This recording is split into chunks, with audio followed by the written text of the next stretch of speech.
Soir d'info à 1 an, et oui, c'est le premier anniversaire que nous célébrons en compagnie de ceux qui nous reçoivent chaque soir dans leur salon ou chez eux. Merci pour cela. C'était le 29 passé, une date qui a coïncidé avec la célébration d'Achoura, mais on en profite également di baalu ñëpp ak di leen ziar di baal ñëpp te yaakaar ni rek comme ni ñu koy defee saa su nekk ñu ngi jëlee njëriñ ci li nga xamante ne ñu ngi koy seetaan di ci profito également di wax rek ñi nga xamante ñu ngi safo Soir d'info lépp loo xamante ne suggestion la wala loo xamante ne bëgg ngeen ñu bàyyi ci xel dina baax ngeen bàyyi ñu xel it également ci suñuy plateforme ndax miin ngeen ko ngeen daal ñuy jox seen xalaat bu ko defee ñu daal di indi it li nga xamante ne taamu ngeen ko ci émission bi noonu lay def it balaa may door tey mënul ñàkk ma daal di gërëm sant ñi nga xamante ni yëpp taxawu nañ ma moo xam man ak sama njaboot muy kilifa muy fii ci kër gi muy également la grande famille de la presse gannaaw bi nga xamante ne sama waajur bu jigéen génn na àdduna ci fan yi weesu di leen jaajëfal ñoo ñëpp di leen remercier également ci taxaw gi tey dañuy waxtaanee lu am solo ndax ci àddina mooy bés bi nga xamante ne jagleel nañ ko médecine traditionnelle bu Afrique xaw ma nag pajum wolof la ñuy wax wala pajum Afrique wala nu ñu koy tekkee waaye dina baax ci kanam tuuti ñu daal si dellu si wax li nga xam ne jot nañ ko def ci ay jéego li nga xam ni jàpp nañ ni ay défi la ñu daal ci gën a taxawaat moo tax tey ñu dalal Abdoulaye Ndir mi nga xamante ne mooy secrétaire général bu fédération sénégalaise des praticiens de médecine traditionnelle sëñ Ndir dalal jàmm ci plateau bi. alhamdulilah rabbil alamin jërëjëf soxna si bala ñu tàmbali ñu jaarale wayjur wi génn àdduna di ko ñaanal yàlla teeru ko ci àjjana yi gën kawe di ñaan aussi yéen ñu mu fi bàyyi yàlla yàgg leen fi gën yàgg ko ñaanal te lu ngeen ko ñaanal yàlla na ko yàlla nangu. maa ngi nuyu bokk yépp di sant di gërëm parce que occasion la tey bu ñu TFM jox le groupe Futurs Médias bu ñu mën a expliquer ñu mën a leeral askan wi yennati ponk yu bari yu nekk ci biir pajum cosaan boo ne pajum wolof pël bi it pajum pël de daal di dugg wala pajum joolaa mais te ñoom ñëpp fenn la ñu koy sukkandiku muy ci cosaan ci aada donc ñu tuddee ko pajum cosaan loolu day mooy dans un premier temps fi ñu tollu alors dinañ ci ñëw si kanam gën a yaatal may ànd tey ci altine bi ak Daouda Mine Daouda maa ngi lay ziar. maa ngi lay ziar ajaratu di la jaale encore une fois ci li nga xamante ne moom moo daal sa kaw di suñu wayjur ñun ñëpp di la jaale encore une fois di am mbégte fàttewoon naa ko tey jii mooy anniversaire bi. que ni bañ koy door mën a yow ñu ñoo fi nekkoon fii. tey jii maamaat mbégte nekkaat fi 1 an plus tard après.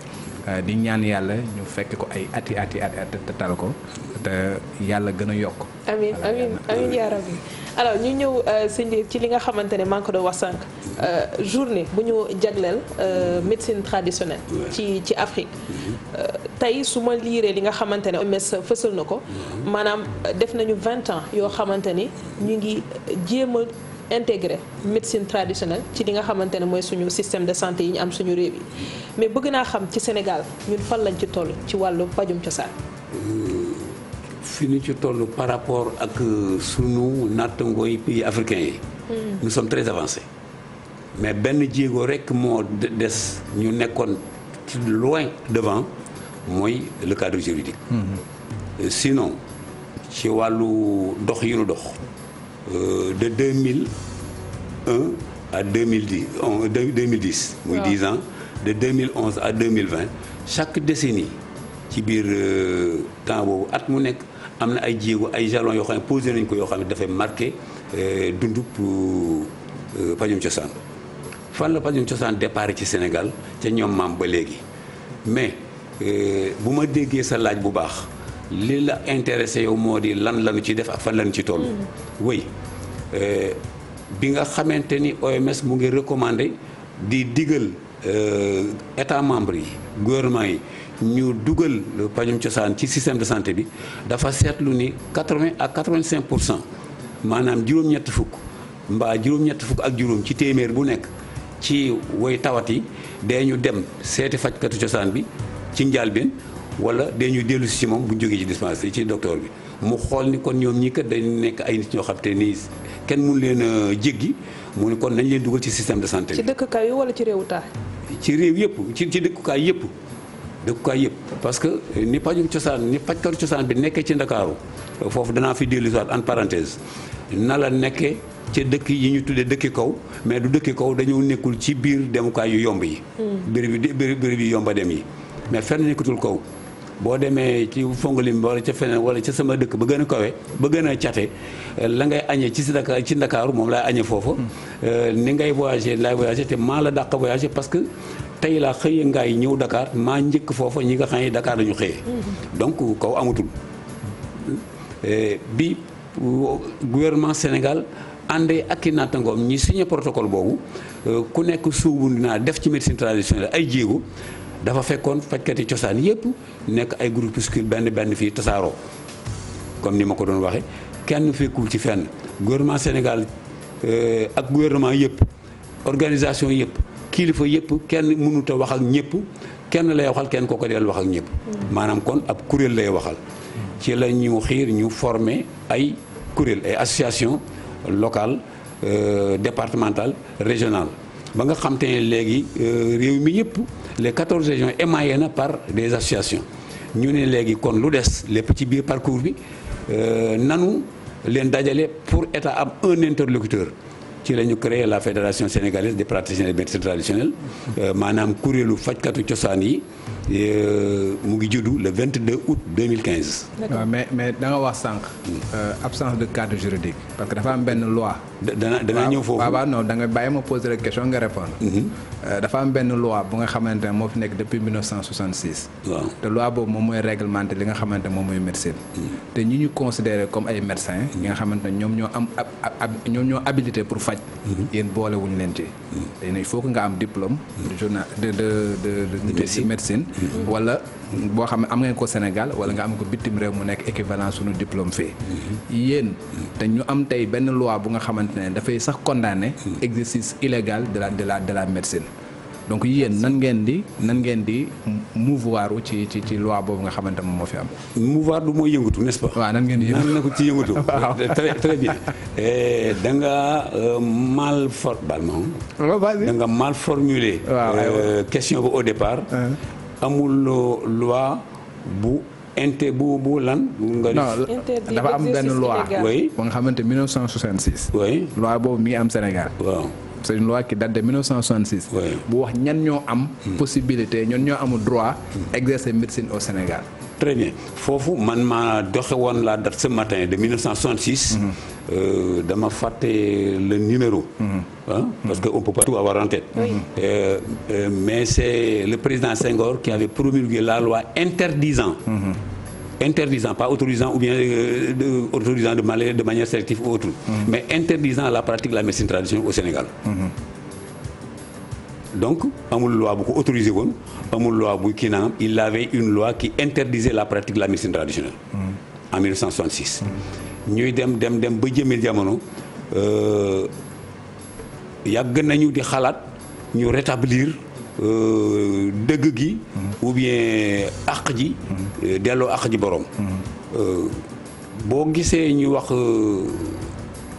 du ngeen ay docteur. damay lànk. boo demee ci livre de grammaire yi. le mot docteur. mooy le diplôme le plus haut de l'université. loolu mooy mu signification bu baatu docteur. mais boo demee dans le latin le mot docteur signifie trop savant. boroom xam-xam bu bari. malheureusement dañu subir le dictat de l'européen de l'Occident bi nga xam te ni boo indiwul diplôme du ñu la reconnaître contrairement à d'autres pays au monde yoo xam ne bu ñu dikkee ils se fondent sur ton expérience pour ñu mën la liggéeyloo. d'accord léegi ñu bëgg a rétablir les choses dans leur contexte ñu ne nañu defar une loi bokk au moins réglementant organisant la pratique de la médecine traditionnelle. loolu mooy loi bi fi nekk bii ñuy daw depuis 2002 ba léegi et bien avant 2002 parce que man gis naa maa ngi ak. non adopté nañu ko. adopté nañu ko je crois le 17 ou bien le 31 mai 2017 je crois bien ou 15 mai c'est en mai 2017 daal ci lañu adopté loi bi lan moo des que c'est adopté en conseil des ministres. des na que l'assemblée. def projet mu dem assemblée. def nañu yëpp. ko ma nga assemblée. et que dox nañ ci lu bari. et fi mu nekk mu ngi en instance. de vote. lu yéexal lool. ci yow lan moo ko yéexal. lu ko yéexal ca départ ba ñuy tëgg projet de loi bi ku nekk ngi naan ci laa bokk. c'est comité de rédaction ci la bokk ku nekk nga koy wax mais ña ca bokkoon xam nañ seen bopp. mais on a senti que ni l'interordre des professionnels de la médecine moderne ñu ngi ci ginnaaw doon xeet sànni ay xeer doon sànni ay xeer je leur donne raison d'une part mais de l'autre je les condamne. waaw mais góor gi man dafa am benn parce que sànq bi nga joxe définition. da nga wax ni yéen ay docteur ngeen ay trop savant. waaw su ma joxee rek exemple mbas bi. waaw. dañu am habitude chaque fois ñu ñuy wax ni. de façon da ngay dégg ñu ne man lii day faj lii day faj lii day faj lii bañ naan ndax am nañ ay soins tout. ñu gis na ci mbas mi. dégguñu leen yéen. ba baa ñuy dégg artémisia bu nga xam ñu ngi ko dégg Madagascar. pour ñëw ne dafay faj. léegi boobu ñun suñuy tradipraticien comme yéen fan ngeen nekkoon. fan lañ nekkoon. waaw. le 3 mu ngi fii. le 3 mars. j'ai rencontré le président de la fédération. ci wolof. waaw baal ma. le 3 ñetti fan ci weeru mars. parce que février le feebar bi. juddu wala ci lañ ko yëg. début mars. njaal benn mars 2 mars ñun ñoo commencé am. 2 mars ñu commencé am.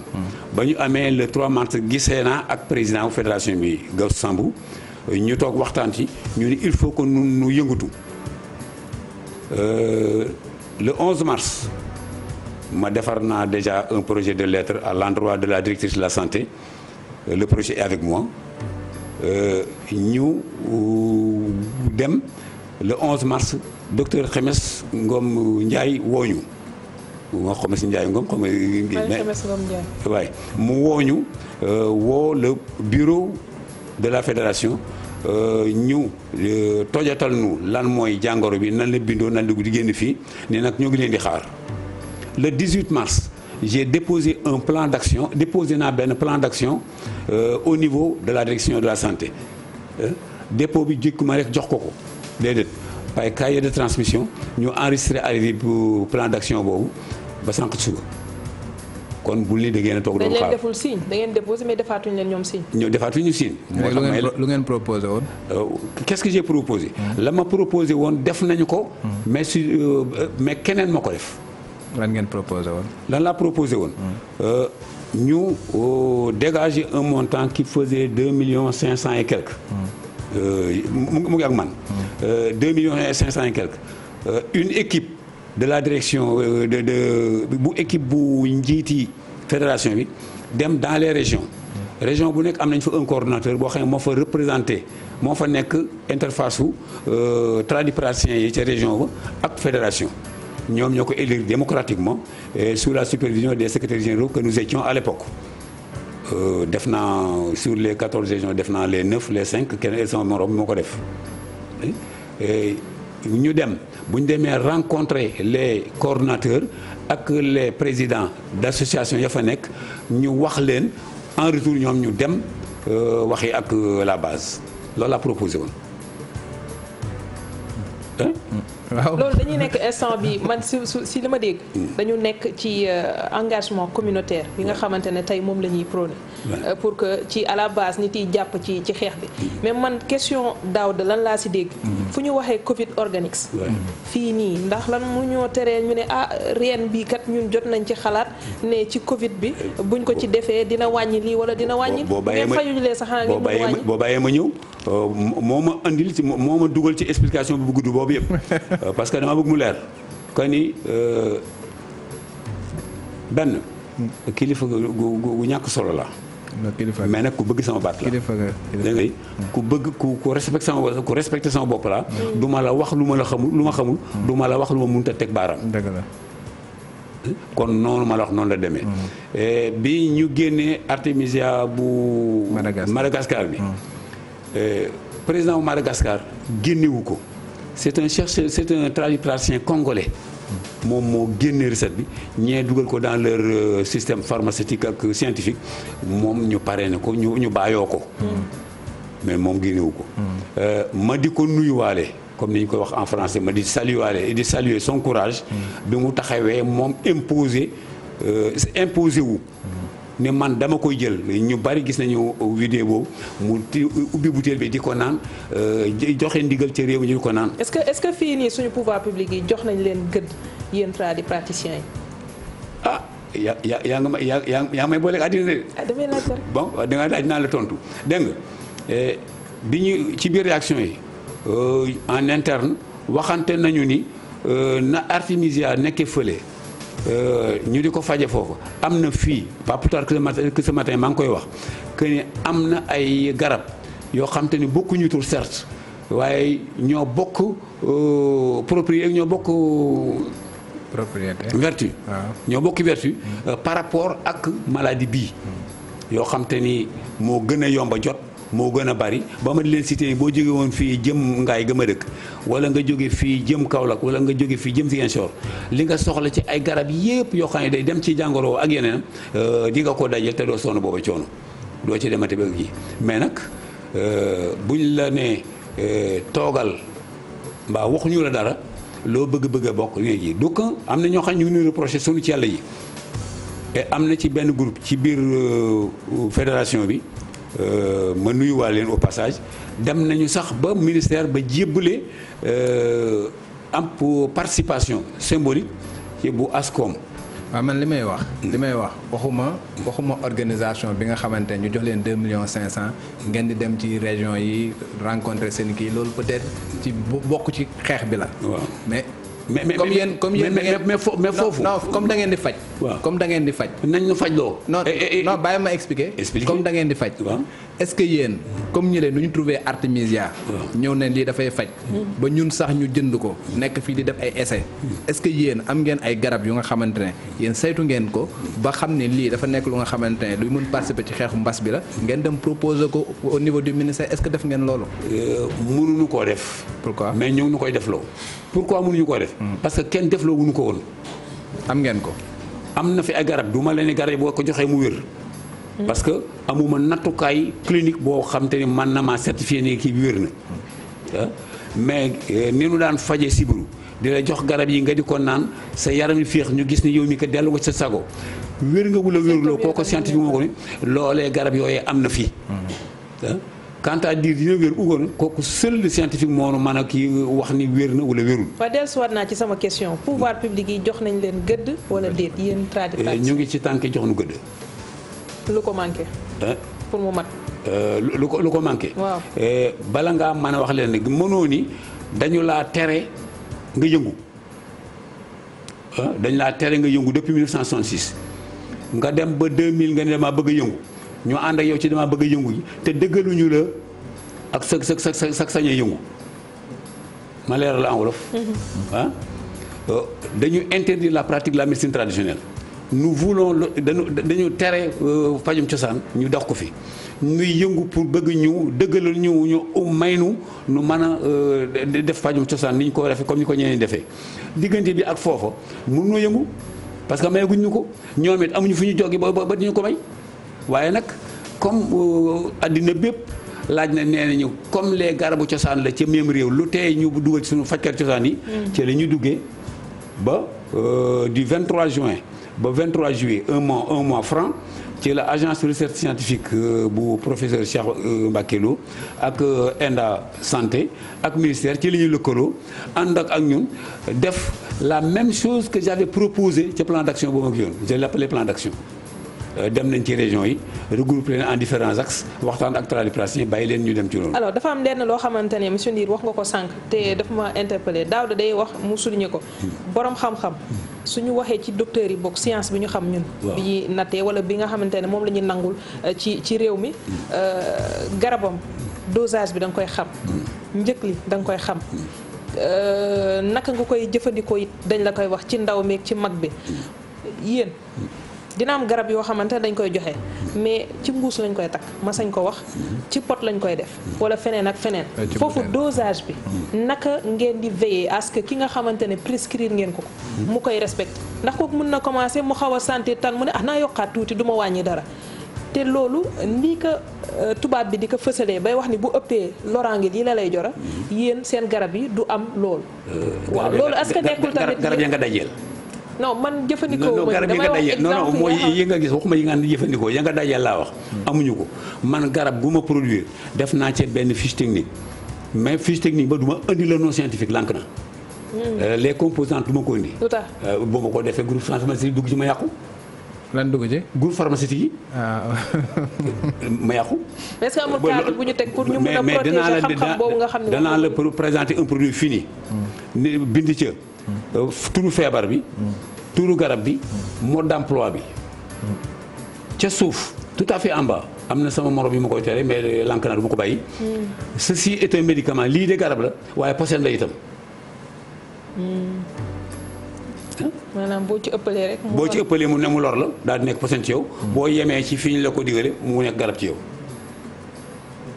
kon tontu naa la. bon problème mu dosage bi. problème dosage bi nga wax. ciy jëfandiku. ci kay jëfandiku. waaw bu fekkente ne dafa toog naan ko tey ñu ni ko na nga ko naan fii ak fukki fan moom mu yàkkamtee wér naan ko juróomi fan la responsabilité du praticien est dégagée.